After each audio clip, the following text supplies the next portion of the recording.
Je ne suis pas un théologien, je ne suis pas un homme d'église, ni un historien, ni un philosophe.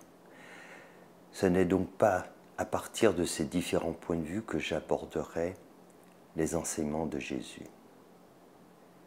Je vais vous parler de Jésus-Christ à partir de ma conscience, c'est-à-dire dans le cadre de la relation spirituelle que j'ai avec lui. Et j'ai beaucoup de choses à vous dire concernant ce que j'ai appris de ces enseignements. Je vous parlerai aussi de ma rencontre avec Jésus-Christ, parce qu'en effet, je prétends l'avoir rencontré, l'avoir retrouvé, devrais-je même dire. Lui qui était un illustre inconnu pour moi, à une époque de ma vie, est apparu un jour, de façon surprenante, inattendue. Et pourtant, à cette époque, je doutais même de l'existence de ce personnage. Je me demandais s'il n'était pas une invention des hommes, afin de créer une nouvelle religion. Puis arriva le jour où débuta mon processus d'éveil.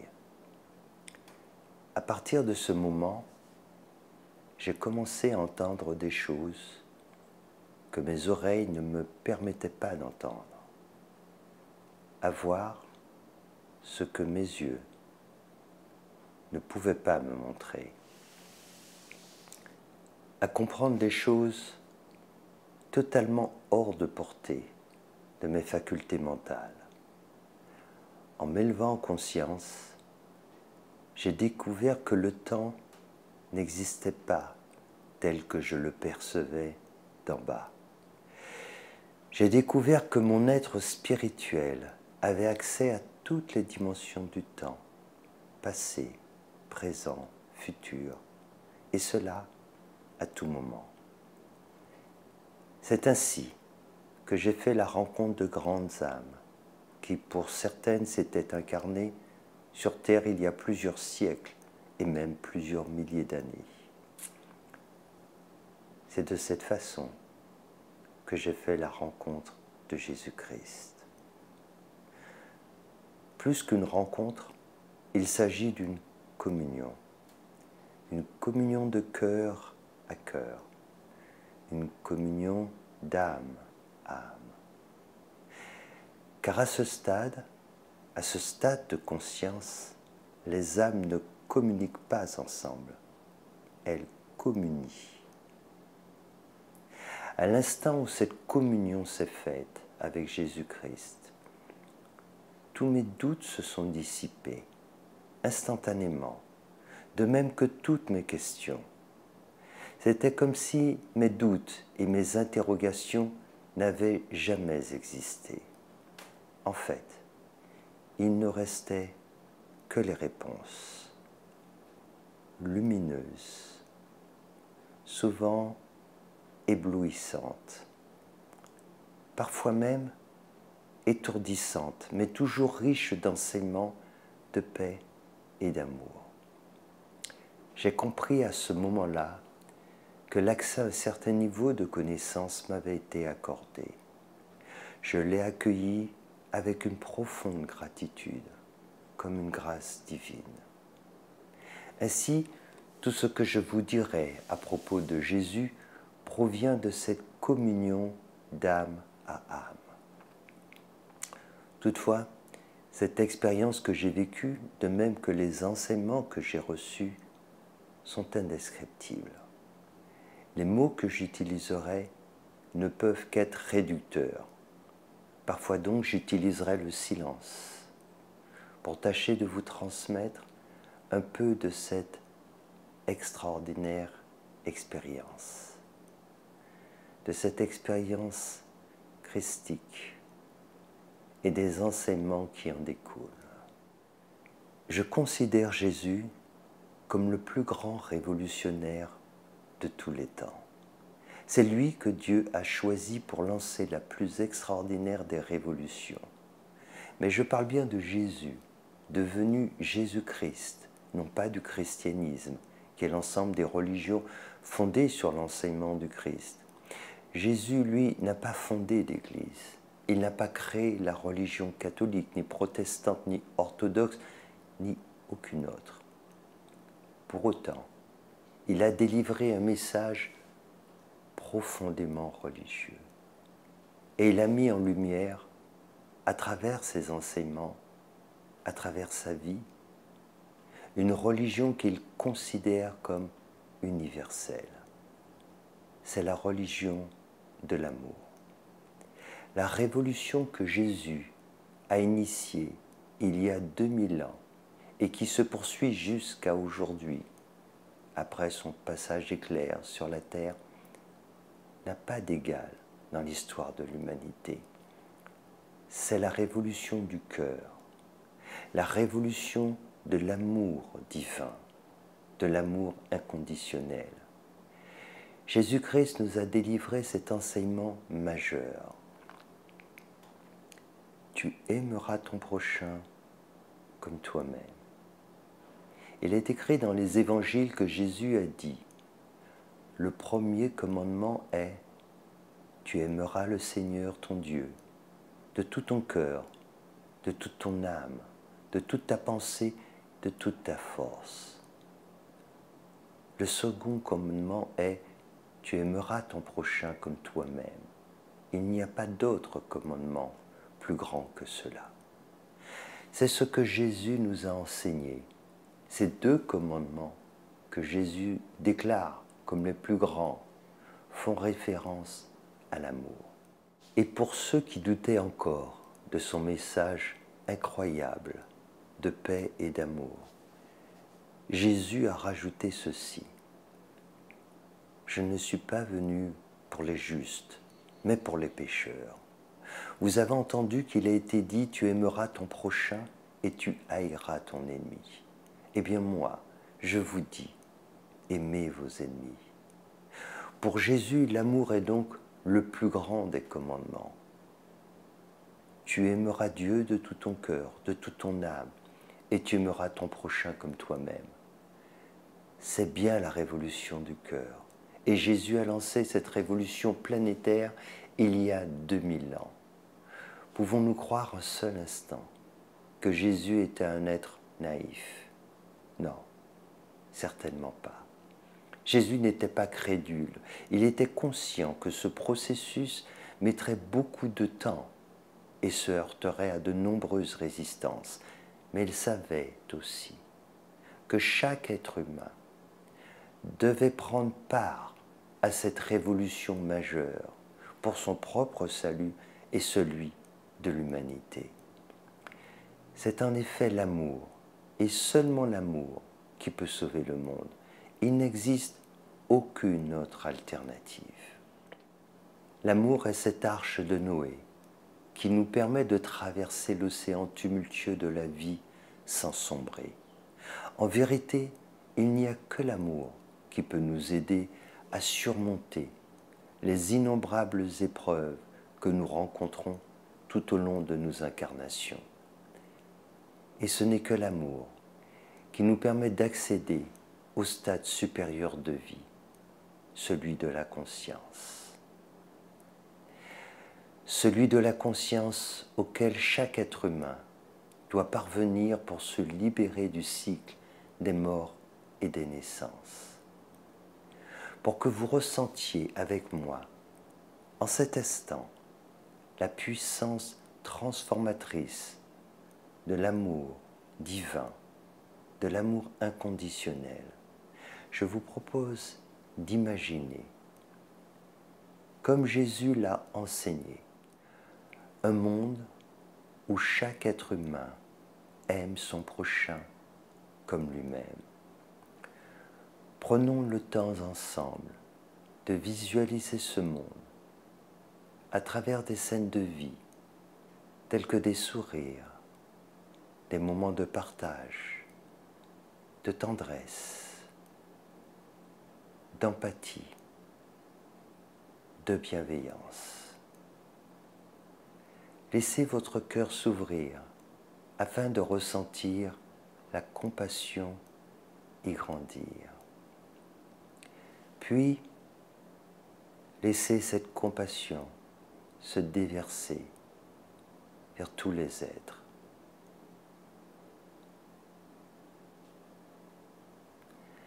Dans un tel monde, il n'y a plus de conflits, plus de guerre, plus de viol, plus de haine, plus de convoitise. Dans ce monde idéal, les valeurs de solidarité, de respect, de tolérance et de gratitude se répandent en abondance sur toute la planète et sur tous les êtres. Dans ce monde enfin humain, nous faisons tous l'expérience ineffable du bonheur. Ce bonheur auquel aspirent nos âmes depuis des milliers d'années, c'est en créant ce monde avec conviction dans votre cœur et dans votre conscience que celui-ci se manifestera dans le monde matériel dans lequel vous vivez. N'ayez aucun doute là-dessus.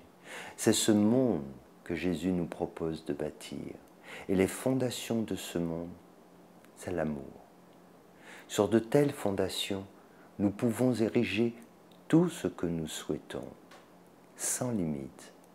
En vérité, l'amour n'est soumis à aucune contrainte. Même le temps et l'espace n'ont pas d'emprise sur l'amour inconditionnel. Celui-ci a le pouvoir de révéler ce qui est éternel, ce qui est immortel. Mais rappelez-vous, Jésus-Christ est allé encore plus loin. Dans l'évangile de Matthieu, il est écrit que Jésus a dit « Vous avez entendu qu'il a été dit « Tu aimeras ton prochain et tu haïras ton ennemi. » Eh bien moi je vous dis, aimez vos ennemis. En déclarant cela, Jésus savait qu'il déclencherait un véritable séisme. D'abord de l'incompréhension, puis du rejet, et après un certain temps, une révolution. C'est son objectif ultime. L'intention de Jésus était et est toujours d'élever les consciences, d'éveiller les consciences. Mais beaucoup, jusqu'alors, n'ont pas compris le véritable enseignement du Maître. Ils n'ont pas compris le sens du mot « amour », tel que Jésus en parlait. L'amour dont Jésus nous parle n'est pas celui que nous connaissons sur le plan sentimental. Pour aimer son prochain, et plus encore, aimer son ennemi, il est nécessaire d'aller au-delà de l'amour-sentiment. Nous devons transcender notre nature humaine, car celle-ci est soumise à la loi de la dualité. Cette loi fait que chaque émotion, chaque sentiment, chaque chose manifestée a son contraire. Et dès lors que l'on fait l'expérience d'une émotion et de sentiment, son opposé se manifeste tôt ou tard. C'est pour cela que nous pouvons aimer très fort une personne et la détester quelque temps avec autant d'intensité. Ce n'est donc pas de cet amour-sentiment dont parlait Jésus. Sinon, ces enseignements seraient impossibles à mettre en pratique. On ne peut pas aimer sentimentalement son pire ennemi, celui qui nous a martyrisés, qui a tué des membres de notre famille, celui qui nous a torturés, violés. On ne peut pas l'aimer sentimentalement parlant. Mais Jésus nous disait pourtant que nous devions aimer notre prochain comme nous-mêmes, et plus encore, notre ennemi. C'est par cette interpellation invraisemblable que Jésus voulait provoquer notre évolution intérieure, déclencher notre éveil spirituel. Car cet enseignement était trop fort pour la grande majorité des gens qui l'écoutaient, et même pour ses disciples. Et c'est le cas encore aujourd'hui pour la très grande majorité d'entre nous. En fait, ce que Jésus demande de faire est impossible. ce n'est humainement pas possible. S'il avait dit « vous devez pardonner à vos ennemis », alors on peut le concevoir, même si cela paraît extrêmement difficile dans certaines situations. Mais cela reste possible. Mais Jésus ne nous dit pas uniquement qu'il faut pardonner à ceux qui nous ont offensés ou fait du mal. Il dit que nous devons aussi les aimer. Et là, forcément, on ne le suit plus. On décroche. C'est l'incompréhension totale. Il va trop loin. Beaucoup trop loin. Certains pensaient, et ils étaient nombreux, que Jésus était fou. Et oui, il n'y a qu'un fou pour affirmer que vous devez aimer vos ennemis. Et finalement, ces personnes qui pensaient que Jésus était fou n'avaient pas vraiment tort. Car Jésus, devenu le Christ, était devenu fou. Fou de l'amour divin. Cet amour inconditionnel, quand il se manifeste à travers un être comme Jésus-Christ, ressemble à de la folie. C'est incompréhensible pour un être ordinaire.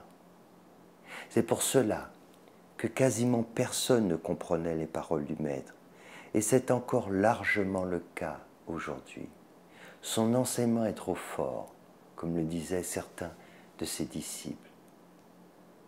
Mais heureusement, Jésus disposait d'un atout très spécial et redoutablement efficace. Cet atout exceptionnel qu'il possédait lui donnait la possibilité d'être écouté au-delà de l'entendement. Il permettait ainsi aux plus incrédules d'être attentifs à ses enseignements. Quel était donc cet atout extraordinaire dont Jésus disposait pour convaincre les plus réticents? En fait, Jésus accomplissait des miracles. Il faisait la démonstration, à travers des miracles totalement improbables, de ses pouvoirs qu'il disait détenir de Dieu, son Père. Ainsi, il démontrait que celles et ceux qui avaient foi en lui et en ses enseignements pouvaient même guérir de maladies incurables. Il affirmait et démontrait que rien n'était impossible pour celles et ceux qui avaient foi en lui et en l'amour de Dieu. Ainsi, les miracles qu'il accomplissait attiraient des foules considérables et favorisaient l'écoute attentive de ses enseignements. Des aveugles recouvraient la vue, des paralytiques se mettaient à marcher, des personnes mourantes retrouvaient la santé. Ce qu'il accomplissait n'était pas humain. Un homme ordinaire ne pouvait accomplir de tels miracles. En fait, cela ne pouvait provenir que de Dieu. C'est ce que croyaient les personnes qui venaient le voir. Et de mon point de vue, elles n'avaient pas tort. Cette foi qui grandissait envers sa personne permettait à Jésus d'aller encore plus loin dans ses enseignements. Ainsi, Jésus déclarait encore ceci: « Eh bien moi, je vous dis de ne pas riposter aux méchants. Mais si quelqu'un te gifle sur la joue droite, tends-lui l'autre joue. » L'enseignement de Jésus-Christ était consternant. Personne n'arrivait à prendre la mesure de celui-ci. Le Maître avait placé la barre très haut, trop haut. En résumé, Jésus nous dit qu'il faut aimer son prochain quel qu'il soit, mais plus encore qu'il faut aimer son ennemi. Et cerise sur le gâteau, il nous dit de ne pas riposter aux méchants, et que si quelqu'un te gifle sur la joue droite, alors tends-lui l'autre joue. Pourquoi nous a-t-il délivré un enseignement si difficile à comprendre et à mettre en pratique? Quel était donc son objectif? Ma vision est que Jésus est venu sur terre dans le but de lancer la plus importante des révolutions. Cette révolution est celle de l'amour divin, l'amour inconditionnel. C'est la révolution du cœur. Et pour réussir cette révolution divine, Jésus a dû vivre un processus initiatique très particulier. Il a fallu que Jésus devienne Jésus-Christ, que le Christ se révèle pleinement à travers lui. Et pour cela, Jésus a vécu un processus initiatique très particulier. Jésus a été adombré. L'énergie christique, en tant que conscience divine, a adombré Jésus. Cela veut dire qu'elle s'est manifestée pleinement à travers lui. C'est ce qui lui a permis d'accomplir de tels miracles, de délivrer des enseignements aussi profonds et de lancer cette révolution planétaire qui se poursuit encore 2000 ans après son passage sur Terre. Rien de ce que Jésus-Christ a fait ou a dit n'a été fortuit. Il connaissait parfaitement le but de sa mission sur cette terre et les épreuves qu'il devait surmonter et endurer. Il savait aussi le message qu'il délivrerait lors de son chemin de croix et de sa crucifixion.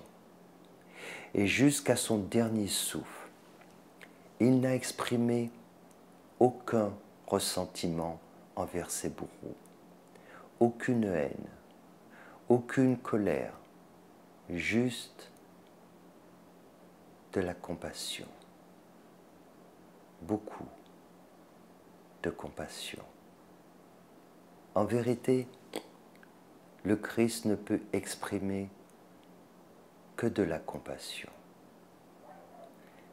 C'est pour cela que Jésus a demandé à Dieu, qu'il appelait son Père, d'accorder le pardon à ses bourreaux.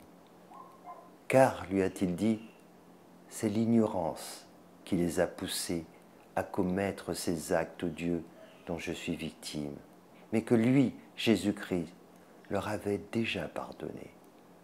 Ainsi, l'ultime enseignement qu'il a souhaité délivrer à l'humanité est qu'il faut pardonner en toutes circonstances, qu'il faut aimer tout un chacun, même son pire ennemi, et garder foi en Dieu.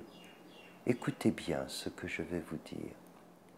Un tel enseignement ne peut être délivré que par le Christ et ne peut être compris que par le Christ. Le Christ est cette expression sublime du divin en chacun de nous. Le Christ désigne notre dimension spirituelle. Retenez bien cela. Le Christ est unique, l'ego est multiple. 7 milliards d'égos, une conscience. Et cette conscience se révèle à travers le Christ en chacun de nous. Et celle-ci s'est révélée de façon extraordinaire à travers un être exceptionnel qui s'appelait Jésus. Et Jésus est devenu éternel en devenant Jésus-Christ.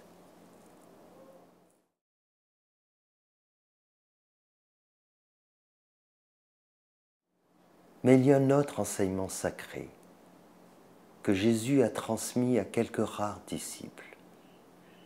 Cet enseignement, il souhaite que je vous le transmette, à vous aussi, maintenant, car les temps sont venus. Voilà ce que Jésus nous dit.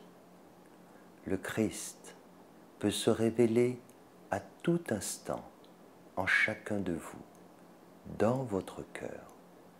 Quelle que soit votre religion, votre nationalité, votre sexe, vos opinions politiques ou philosophiques, mes frères, mes sœurs, mes enfants, le Christ est en chacun de vous. En vérité, le Christ est chacun de vous.